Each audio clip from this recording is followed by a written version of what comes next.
obreiros, bispos, pastores, colaboradores, bom dia nesta manhã de domingo para todos vocês. Estamos mais uma vez aqui no Jardim das Oliveiras, no Templo de Salomão, e eu quero pedir a Deus em oração, em nome do Senhor Jesus, que Ele abra o nosso entendimento, pois sabemos que pouco tempo nos resta diante do cumprimento das profecias que antecedem a volta do Senhor Jesus para arrebatar a sua igreja, onde você e eu devemos nos encontrar vestidos de branco para irmos ao seu encontro quando então for tocada a última trombeta. Em nome de Jesus. Amém. Estamos estudando o livro de Gálatas, capítulo 5, paramos no versículo 15, a partir do versículo 16, hoje vamos dar continuidade. Diz assim: digo, porém, andai em espírito. Espírito está em letra maiúscula, referindo-se ao Espírito Santo. E não cumprireis a concupiscência da carne. Esse versículo fala muitas coisas. Diante de tudo que Paulo havia falado, diante de tudo que o Espírito Santo já havia revelado aos Gálatas, as repreensões, exortações, os exemplos que Paulo deu, né, e até as ameaças, entre aspas, de como ele gostaria de se comportar quando fosse ter com eles, de forma mais dura, severa, já que eles não estavam despertando para o perigo de colocar de lado a fé obediente, a fé sacrificial, a fé disciplinada, a fé perseverante, a fé que Jesus havia morto e ressuscitado e que exigia de nós agora que fôssemos o próprio sacrifício. Ele vai e diz: olha, digo-vos, porém, andai em espírito. Quer dizer, ande em espírito, ande em comunhão com o Espírito Santo, de mãos dadas com o Espírito Santo. Ande dando ouvidos ao Espírito Santo. E por quê? Porque a nossa vontade e a vontade de Deus, elas são diferentes. A vontade do Espírito Santo é agradar a Deus. A nossa vontade é agradar a nós mesmos, agradar aos outros, aos nossos sentimentos, ao que os nossos olhos veem, cobiçam, o que os nossos ouvidos ouvem, o que o nosso coração sente, deseja, o que a nossa carne gosta. E quando a gente não anda no Espírito, a gente satisfaz a vontade da carne. E é aí que muitos fracassam, mesmo como obreiros, colaboradores, mesmo como servos de Deus, com a exemplo dos ex-bispos, ex-pastores, ex-esposas, ex-obreiros, ex-colaboradores. Supostamente essas pessoas eram batizadas com o Espírito Santo, e realmente muitas eram, mas porque não andaram em espírito, quer dizer, não contrariaram as suas vontades, desejos, fraquezas, pensamentos, achismos, manias, eles andaram sozinhos. Quem não anda no espírito vai andar na carne. É isso que Paulo está falando. E não cumprireis a concupiscência da carne. Se vocês andarem no espírito, vocês não vão fazer a vontade da carne. Em outras palavras, o diabo não vai ter do que acusar. O diabo não vai ter nada para falar de vocês, de mim, de nós. Mas se você andar na carne, aí você vai ficar no medo. Você vai ficar ansioso. Você vai ficar irritado. Você vai ficar triste. Você vai ficar amuado. Você vai se excluir da obra, do altar, da vontade de Deus. E aí o diabo abraça. Os demônios abraçam e fazem a festa, aonde todos nós saímos perdendo.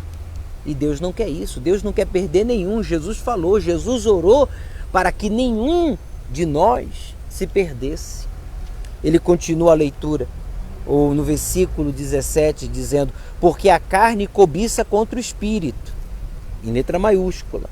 Quer dizer, as nossas vontades lutam, cobiçam contra a vontade do Espírito Santo. E o espírito contra a carne, quer dizer, contra a nossa vontade.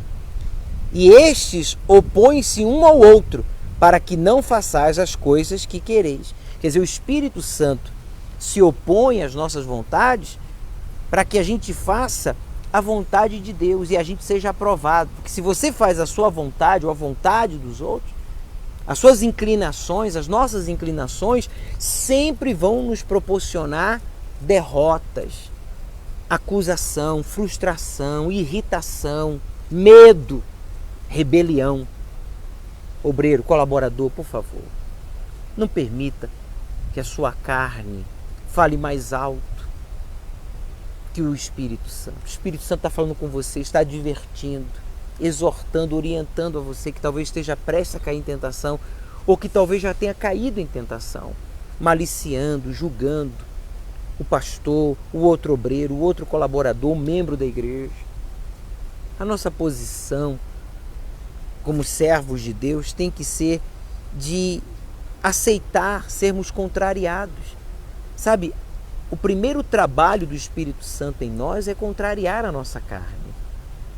Uma vez que ele habita em nós, ele quer que façamos a vontade do Pai. E a vontade do Pai sempre é melhor e superior à nossa.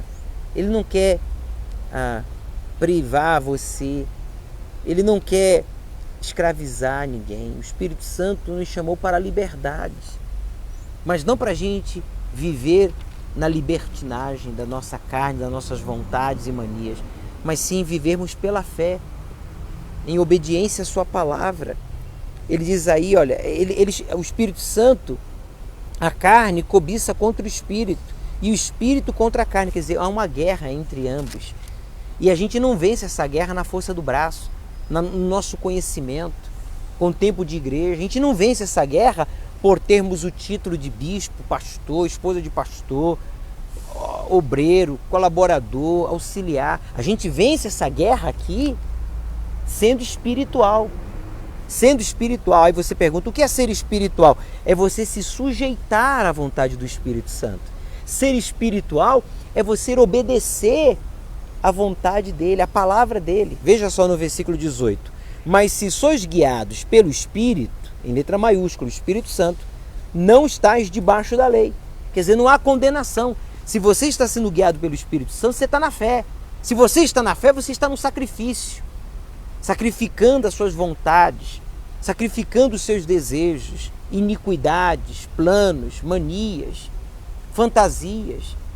Nesta fogueira santa, no Templo de Salomão, priorize a sua vida espiritual, mesmo já batizado com o Espírito Santo, priorize o Espírito Santo.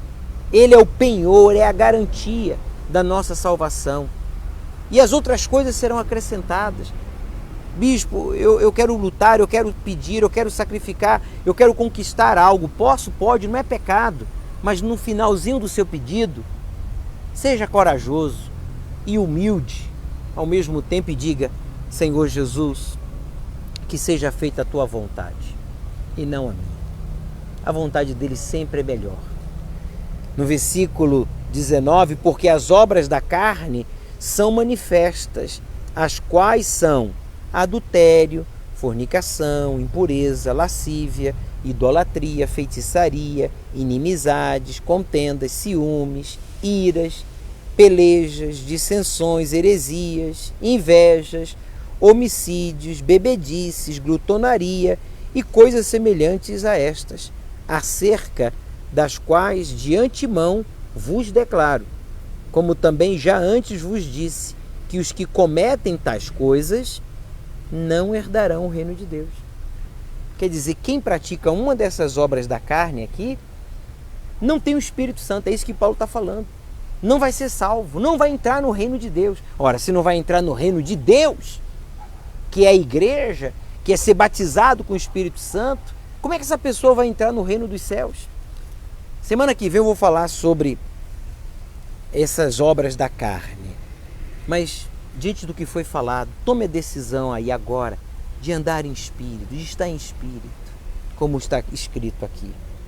E você não vai cumprir com as concupiscências da sua carne, mas sim com a vontade do Espírito Santo, que vai lhe aprovar como obreiro, que vai lhe aprovar como colaborador, que vai lhe aprovar como auxiliar, como esposa de pastor, como servo de Deus.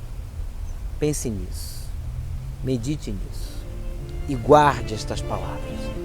O Senhor Jesus está voltando e breve estaremos com Ele. Por isso, nos veremos na Iurdes ou nas nuvens. Tenha uma boa reunião e até domingo que vem.